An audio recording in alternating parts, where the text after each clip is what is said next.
Amis Vierges, bonjour et bienvenue à vous en cette lecture guidance du mois de mai qui arrive vers nous. Alors, dans cette vidéo, vous allez avoir bien sûr le côté astral, comment jouent les planètes en ce mois de mai sur votre signe, évidemment, et puis après la parole des oracles. Alors, j'ai surnommé votre mois de mai vers vos objectifs. C'est intéressant ça. Avant de passer à la partie astrale, je vous rappelle que je propose 2 stages au début du mois de juin. Le premier stage, les 6 et 7 juin, donc c'est le stage de cartomancie voyance, apprendre à faire une consultation de voyance avec les cartes, les 6 et 7 juin. Et la semaine d'après, je propose mon stage devenir astrologue sur 3 jours cette fois, les 10, 11 et 12 juin, pour apprendre évidemment à devenir astrologue. Ces 2 stages se déroulent à la Seine-sur-Mer, dans le Var à côté de Toulon. J'ai une très belle solution d'hébergement si vous n'habitez pas par là, qui sera d'ailleurs très pratique si après vous voulez un peu aussi vous promener vers Sanary ou autre, peu importe. Et donc, appelez-moi, je vous donnerai tous les renseignements. Voilà, c'est dit. Alors, astralement parlant, amis vierges, qu'est-ce qui vient vers vous en ce mois de mai? Alors, tout d'abord, il y a toujours, dans le domaine de vos grands projets, c'est-à-dire représentés par le signe du Taureau, Jupiter, la meilleure planète du zodiaque, avec Uranus, parce que quand même, il y a eu cette magnifique conjonction exacte fin avril, mais elle est encore d'actualité. Donc il y a une espèce de ciel de traîne très positif encore pour vos projets, sans compter que cette planète Jupiter va être rejointe par Vénus, l'amour, les finances, les belles relations sociales, et Mercure ne sera pas loin. Alors, en ce mois de mai déjà, vos projets sont toujours autant éclairés qu'en avril. Vous êtes super soutenus et si vous mettez des choses en place pour justement préparer vos objectifs, pour pouvoir atteindre vos objectifs, eh bien ça passera, boum, comme une lettre à la poste. Alors, il y a quand même quelque chose qui va vous bousculer beaucoup en ce mois de mai. C'est l'entrée de la planète Mars, le 1er mai, en Bélier. Mars, c'est nos actions, nos réactions, mais c'est aussi l'agressivité, c'est le dieu de la guerre quand même. Et lorsqu'elle rentre en Bélier, la planète Mars, elle est super puissante, puisque le Bélier, c'est son signe, c'est sa maison, elle est chez elle à ce moment-là. Et vous, ça ne vous arrange pas trop, parce que ça vous énerve, ça remet en cause, ça ravive, on va dire plutôt, des gens qui sont un peu contre vous. Voilà, ça ravive des petites guéguerres. Alors pas énormes, hein, mais des gens qui se sont opposés à vous à un moment sur un nouveau projet. Et là, comme vous représentez quelque chose, soit le même projet pour le refaire passer ou le faire passer parce qu'il n'était pas passé avant, vous pouvez encore avoir quelques personnes qui s'élèvent encore contre vous. Mais franchement, cette fois, ça devrait le faire. Et oui, parce que à partir du 26 mai, donc à la fin du mois, eh bien Jupiter, la meilleure, la grande bénéfique, on l'a déjà dit, rentre en Gémeaux. Elle quitte le Taureau pour une année, alors elle vous a bien protégé, hein, et elle rentre en Gémeaux pour une année. Et les Gémeaux, pour vous, ça représente quand même vos grands objectifs, votre grande carrière sociale, vos visées très haut. Alors, c'est pas mal ça. Vous voyez que donc Jupiter va voir loin avec vous. Elle va vous dire, t'inquiète pas, mes vierges, vois loin, là-bas, regarde là-bas, tu vois, on va y arriver. Elle va vous soutenir. Donc ça, c'est important. Alors, ça va pas être si simple que ça, là, pendant ce mois de mai, mais vous sentirez que, malgré les oppositions, malgré les objections, vous allez vers vos grands objectifs. Vraiment des objectifs un peu lointains, certes, mais vous êtes quand même quelqu'un qui planifiait très à l'avance. Hein. Bon, donc, voilà, ça vous correspond. Alors, votre point d'attention en ce mois de mai, eh bien, figurez-vous que vous soyez une femme ou un homme, une femme de votre entourage, professionnellement parlant, pourrait vous trahir. Comment, je ne sais pas, mais méfiez-vous, pensez-y. Nous allons voir maintenant pour vous, amis vierges, la parole des oracles. Vierges, nous allons voir maintenant la parole des oracles pour vous. Et nous commençons par donc l'énergie extérieure qui va vous accompagner en ce mois de mai, c'est-à-dire un petit peu le fil rouge de votre mois de mai.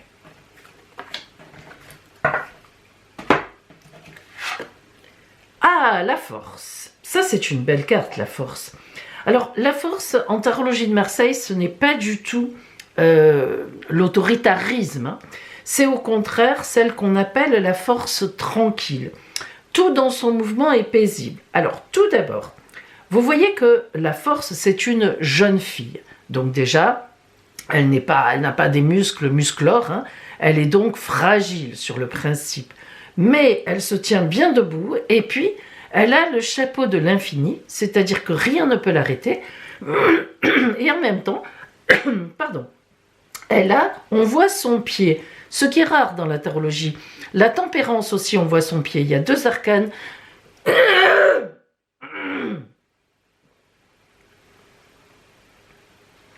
Comme cela.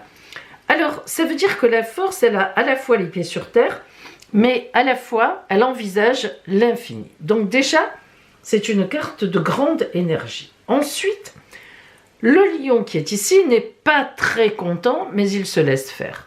Il ne cherche même pas à se défendre, c'est-à-dire qu'en fait, il reconnaît donc dans cette jeune fille soi-disant fragile, eh bien, tout le charisme, c'est-à-dire la force véritablement qui n'est, comment dire, indiscutable. Alors, c'est vraiment beaucoup de charisme, on est persévérant, ça a aussi l'idée de j'ai une idée en tête et je vais tout faire pour défendre cette idée, mais d'une façon droite et parce que certainement j'ai raison de défendre cette idée. Vous voyez, la force, c'est vraiment quelqu'un qui sait où il en est et puis qui envisage la suite, oui, dans la lignée de sa vie et donc bien placé sur son chemin. Alors, on va voir maintenant le détail justement donc de cette lecture pour vous.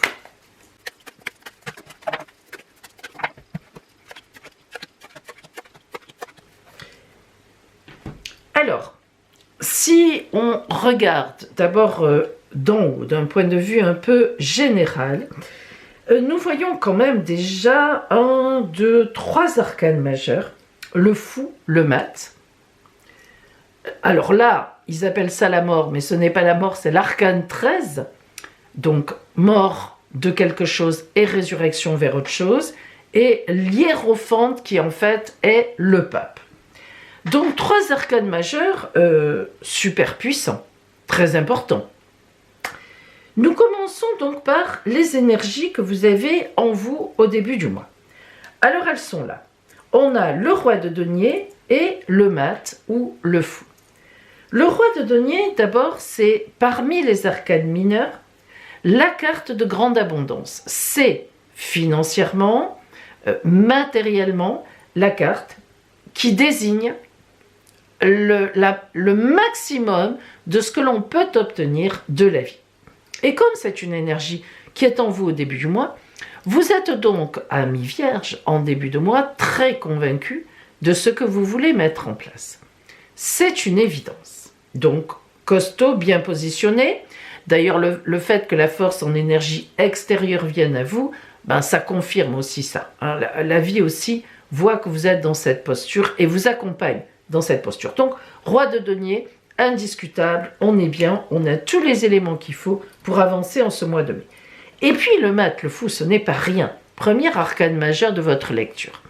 Le mat, le fou, c'est un personnage qui se lance. C'est un personnage qui prend des risques.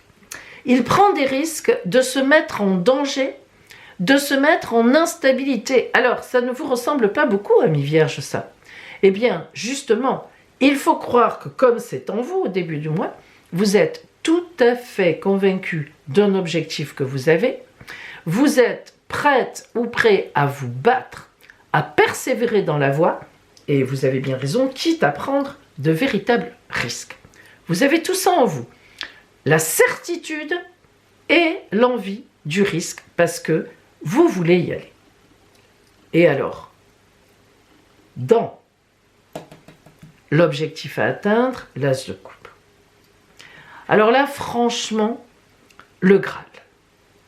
Donc ça veut dire qu'en ce mois de mai, amis vierges, vous avez un objectif très puissant qui vous tient plus qu'à cœur. C'est plus que ça. On pourrait presque parler d'un des objectifs de votre vie, d'un des grands objectifs de votre vie. Et oui, l'as de cœur, c'est vraiment, enfin l'as de coupe, c'est une carte d'idéalisation, d'idéal quoi. Alors l'as de coupe parle aussi d'amour autour de vous, de votre posture qui est tout à fait magnifique, correcte. Voilà, l'as de coupe c'est une grande protection. Et donc, c'est votre objectif, c'est-à-dire que vous voulez atteindre au mois de mai un idéal. Quelque chose que sans doute vous y travaillez depuis longtemps. Alors, ce qui complique la situation, la reine de denier, eh bien, on ne peut pas dire qu'il y a vraiment quelque chose qui complique l'atteinte de votre objectif. Parce que la reine de denier, c'est la femme du roi de denier, elle est maligne, elle est stratège. Le roi de denier, lui, qu'il soit dans l'abondance, c'est le roi, il décide, on le comprend. Mais la reine, il faut qu'elle en passe d'abord par le roi pour obtenir toute cette abondance. Et donc, elle sait très bien y faire. Elle est intéressée par le côté strictement matériel des choses, et ça lui réussit. Donc en fait, disons ce qui peut compliquer l'atteinte de votre objectif, il n'y a pas grand-chose si ce n'est peut-être, et encore, les finances. Il faut véritablement forcer de ce côté-là. Et le 5 de bâton, très belle carte, eh bien parle justement, alors c'est incroyable, mais de l'atteinte des objectifs, d'une reconnaissance, et notamment une reconnaissance professionnelle et d'abondance. Le 5 de bâton, c'est une carte en fait un peu de déstabilisation qui vient après le 4. Le 4, le chiffre 4, c'est toujours de la stabilité, dans toutes les religions, etc. 4, boum, on est stable. Et le 5 vient déstabiliser ça. Ça nous rappelle justement le mat que vous avez en vous, mais cette déstabilisation va être donc fort positive, presque on le demanderait. En même temps, étant donné qu'on a la reine de denier qui s'oppose en quelque sorte au 5 de bâton, je vous invite, amis vierges, à faire attention à l'escroquerie. Ah, ça c'est une petite parenthèse. L'opposition de ces deux cartes montre souvent quelqu'un qui arrive vers vous, très maligne ou très malin, pour vous vendre, pour vous faire partir dans quelque chose qui est une escroquerie. Donc vous voyez, il faut quand même que vous fassiez attention. Cet objectif idéal que vous avez, il peut faire des envieux. Il peut attirer du monde qui voudrait aussi profiter de cela. Donc attention à ça. Et puis on arrive dans le changement où on a l'arcane 13, l'arcane sans nom, deuxième donc arcane majeur de votre jeu, qui parle de la mort de certaines situations qui sont devenues obsolètes, qui ne servent plus à rien, qui doivent se terminer, et pour faire du vide et aller vers la résurrection d'autre chose. Vous voyez que ça, c'est le phénix qui renaît de ses cendres. Le personnage vide dans la mort tient la lumière de la vie, donc vers l'avenir. Évidemment, le papillon symbolise aussi cet avenir et cette femme, ce personnage qui est comme ça sous la voûte céleste, l'attire et lui dit « le chemin est ici ». Alors oui, les changements ils vont avoir lieu, mais tout ne se fera pas au mois de mai. C'est ce que symbolise cette carte. Il faut d'abord encore installer le terreau, le terrain en fait, pour qu'après, sur ce terrain, vienne autre chose. Donc cette force, elle est là aussi, qui vous aide dans ça. C'est pas si évident. C'est pas si évident de faire face à certaines personnes. Et peut-être même que ici, cette situation représente votre compagnon, votre compagne qui vous freine un peu. Peut-être que cette situation, c'est une mutation. Peut-être qu'on vous propose un poste magnifique ailleurs, mais ça entraîne le déménagement de la famille. Vous voyez, on peut se projeter dans beaucoup de choses. Peut-être que ça entraîne d'aller travailler plus loin, etc.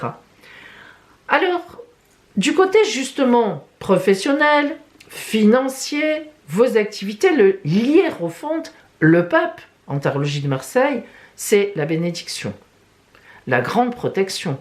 Alors, la proposition qui vous est faite, parce que c'est aussi une alliance, un contrat, le pape, il y a une proposition. Vous voyez bien que professionnellement, dans votre idéal tend à cette proposition. On est dans la même dynamique. Et il s'agit donc de quelque chose de très important qui vient à vous, justement, dans le cadre d'une alliance, d'un contrat, de quelque chose. Ça ne se fera pas tout de suite, il y a des choses à poser, mais vous voyez, c'est ça aussi qui peut déstabiliser un milieu familial, c'est possible. Ça peut être aussi tout simplement que vous n'avez pas envie, si c'est le cas, c'est plus de responsabilité, et que, pas vous, pardon, mais les vôtres ont peur pour vous aussi, le burn-out, les heures de travail. Voilà, il peut y avoir des choses comme ça, mais vous, quand même, ça vous satisfait bien. Et puis au niveau relationnel, on a le cavalier de denier. Alors le cavalier de denier, il faut quand même dire qu'on parle d'argent, eh oui, dans le relationnel, et on parle de mouvement. Le cavalier, c'est celui qui est sur le cheval, c'est pas le valet. Il est soit au galop, soit au trot, soit au pas, mais il n'est jamais arrêté. Donc vous voyez bien que dans le relationnel, on a bien une idée de mouvement. Alors, est-ce à dire que ça remet en cause le relationnel où vous vivez par un déplacement ou peut-être une nouvelle proposition d'emploi qui vous fait voyager souvent? C'est possible, parce qu'on a l'idée du mouvement dans le relationnel qui gagne de l'argent. On gagne de l'argent grâce au mouvement. Alors, peut-être que c'est, alors sûrement d'ailleurs, quelque chose que vous visez aussi. Vous étiez peut-être au début de mois déjà en réflexion sur cette proposition. Et c'est vrai que pour accepter cette proposition, il y a des choses qui doivent mourir. Et il y a des choses pour laisser la place à cela. Mais c'est pas simple quand même, évidemment, c'est pas simple. Alors nous allons maintenant justement zoomer beaucoup plus précisément sur le côté relationnel. Peut-être que, sûrement, ça nous apprendra des choses. On va voir.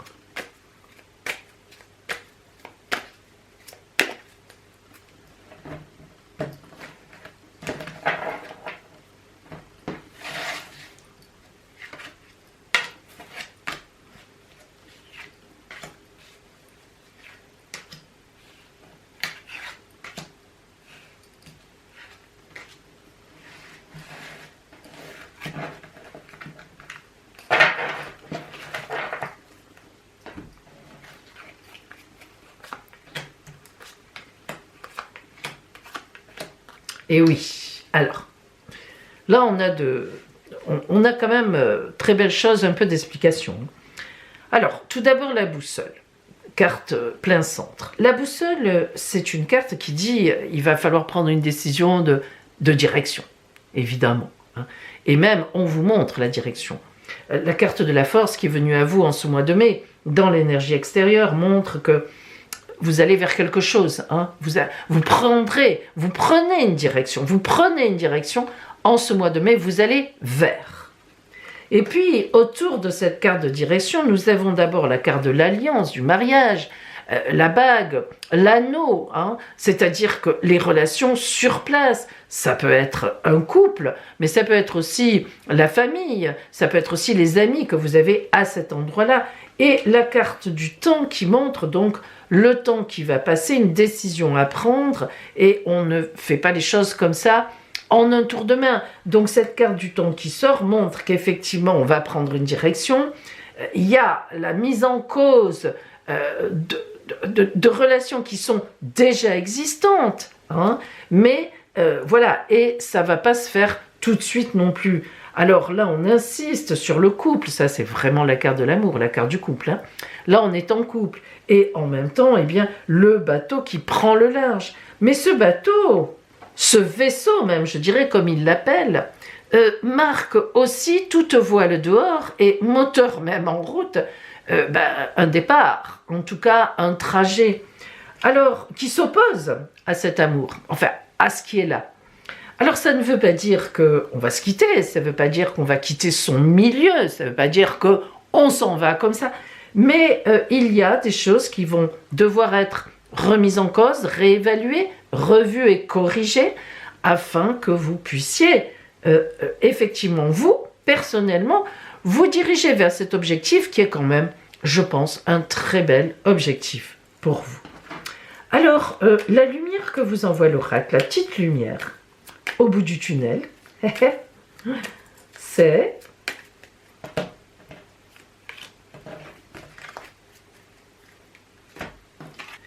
le déménagement. Ah alors là, boum, bingo. Non mais voilà, vous voyez qu'on est quand même dans un mouvement. Il y a quand même l'idée d'un mouvement. Alors après, évidemment, ça ne veut pas dire pour autant que les gens n'ont pas envie de vous suivre.